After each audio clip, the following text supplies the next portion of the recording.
Hi, I'm Steve with Fitness for 5, Fitness for 10, here with Dr. Nario for our weekly interview series. Dr. Nario is with Biointegrative Health Center in Reno, Nevada. You can look them up online as Biointegrative Health. Hello, doctor. Hi, Steve. Thank you for the invite again. Okay, so today we're going to talk about testosterone in women. Now, that's not something that you always go, okay, women and testosterone, when are they going to grow a beard? But how important is testosterone to be balanced and be dialed in for women? How important is it? Right, Steve. Well, that's the thing. There's always a stereotype about testosterone. When people hear testosterone, they're always thinking about a man, muscles, working out. The thing here is it's time for the women to have their share of testosterone. The thing here is when men hear about it, they know that it's always part of what a being of a man is. But the thing here, this also is needed by women. And these are sex hormones made by both. Women, of course, as we know, for being feminine, is the predominance of estrogen. This is would be these are the estradiols, estrone, progesterone, and again, men for testosterone. Everyone has both, but women has more estrogen, but they still have testosterone, and men has more testosterone. And testosterone, or T as we call it all the time, is an androgen. It's a sex hormone that plays a role in reproduction, growth, and maintenance of a healthy body. In men, it's mainly produced in the testicles. In women, T is produced in the ovaries and also in the adrenal glands. But here's the caveat here. Women only make about 1/10 to 1/20th of the amount of the men makes. Wow, so is that significant? I mean, to make that much or more, or how does that matter? Well, the thing there is, as you can see, that women only need a small amount of it. But men, it's as how the importance of it is in the body, the amount already tells you. And the thing here is when hormones, again, as let me go to the caveat of the importance of testosterone in women. Then hormones work as an orchestra. They for women, it's working with estrogen, progesterone, and testosterone. If one is not working well, the symphony won't play great music. Like imagine Mozart or Beethoven running in your head. Depends on where the spotlight is focused during a specific performance, and that will be the star of the show for that specific moment. Now, testosterone, where does it come into play and where does it take the spotlight? It's when you talk about bone health. Estrogen does that also, but testosterone actually helps the female prevent osteoporosis. Sex drive. This is the one that I've been seeing lots of patients lately for females, and I've been seeing low testosterone in them. And they're not looking for something to help them work out, but it is mostly for the sex drive, for the libido, and even vaginal health. You would see that low testosterone in women can also lead to vaginal dryness. And of course, when you talk about the athletes, I see it also when it's low, the feeling of low stamina, low strength, aggressiveness, and motivations. That's why when you're an athlete, you have to make sure your testosterone is at par. And also just the feeling of well-being also is part of this. And maintaining muscle tone is something that you always need to have. And cardiovascular maintenance is also something that's very important. So preventing heart attacks and strokes, cardiovascular death is the #1 killer, as you need to remember, of both gender, male and female. And the more prominent in women occurs in terms of this disease occurs in menopause. Hmm. Okay, so testosterone, how does it work in a woman? We're specifically talking about that. So how's it regulated? How does it work? Well, Steve, the regulation is very, I mean, if you look at it in a biochemistry type of way, it's complicated, but let's make it easy for everybody.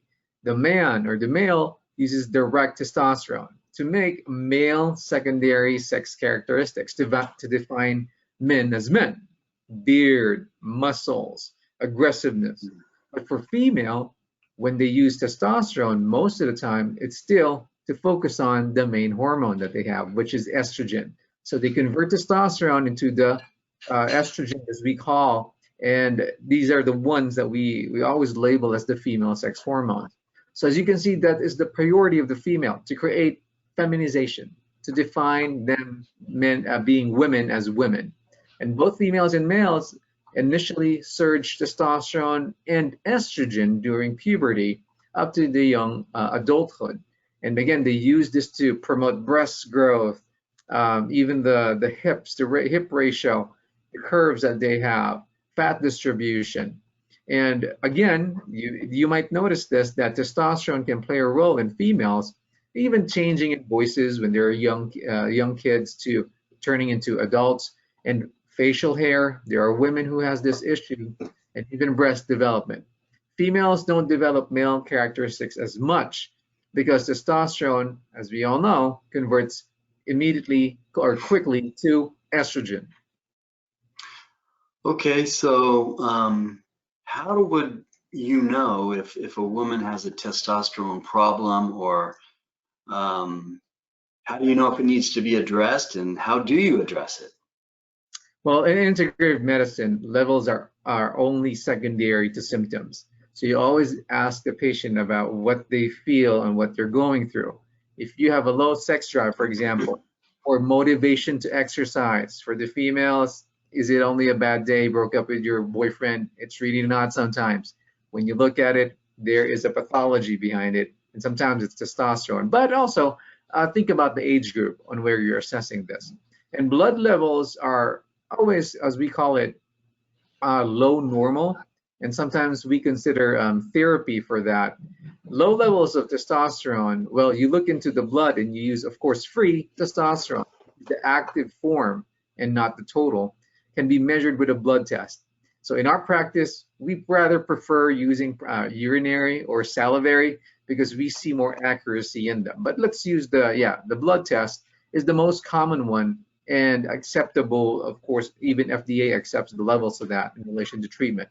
So the normal ranges where we want to be in as females would be around 50 to 70 nanograms per deciliter. And low levels, as I mentioned to you through physical examination, would be what? A problem such as fertility, low sex drive, bone problems like osteoporosis, vaginal dryness, low motivation and strength again, poor muscle tone, depression, poor mood, and of course cardiovascular disease such as hypertension and also cholesterol issues. Low levels, again, you have to consider the history of your patient. If they underwent surgical removal of their ovaries or adrenal glands, and as I mentioned to you, aging is a big part of that. That's why the older your patient is, the more of the need that you need to assess these levels. And number 3 would be stress. When you stress yourself out, you use more testosterone. And I have to remind everybody, the only FDA approved condition to treat females with testosterone is with the diagnosis of hypoactive sexual disorder. And you have to be menopausal for you to get testosterone. Well, what about the other symptoms mentioned above? Well, yes, they should suffer that, but this is the only thing that would make it a yes for the FDA to say, all right, that female is getting testosterone, we're fine with that. But here's the thing that I noticed. There is always a double standard. For men, if you give testosterone to them, even in the normal ranges of their testosterone level, like low normal ranges, if they have symptoms, it's acceptable for them to receive testosterone therapy. But for females, it's kind of harder, unfortunately. Okay, so let's say it's determined that a woman's got low testosterone that's causing, health issues. How do you treat a woman, who has this, low testosterone? What do you do? Well, Steve, there's so many ways, but as always, we always go for conservative management and always doing the natural ways, especially in our practice. So I always have to remind my patients about lifestyle modifications, stress reduction techniques, adequate rest. Counseling can even help restore libido naturally. Medical conditions, you have to remember, if you have like an ovarian or adrenal tumor, it should be treated medically or surgically. Men with low T, so let's go back to the most common scenarios for testosterone. Men are always given the option of doing injectables. You will hear pills, but I'm not a big fan of that. Creams or even gels. But for females, creams are usually the one that we use, and we always go for bioidentical, which means that it's similar to what the body makes, and they are not the prescription or synthetic ones that you get from your pharmacy. And again, as I mentioned to you, the dose is the key. The dose is always lower. Sometimes even I mentioned the word, it's 1/4 the dose of men, because if you give them the men's dose, you're going to be asking for something. You're going to be asking for trouble. This female is going to beat you up. So caution in excess. Body can't convert estrogen to testosterone.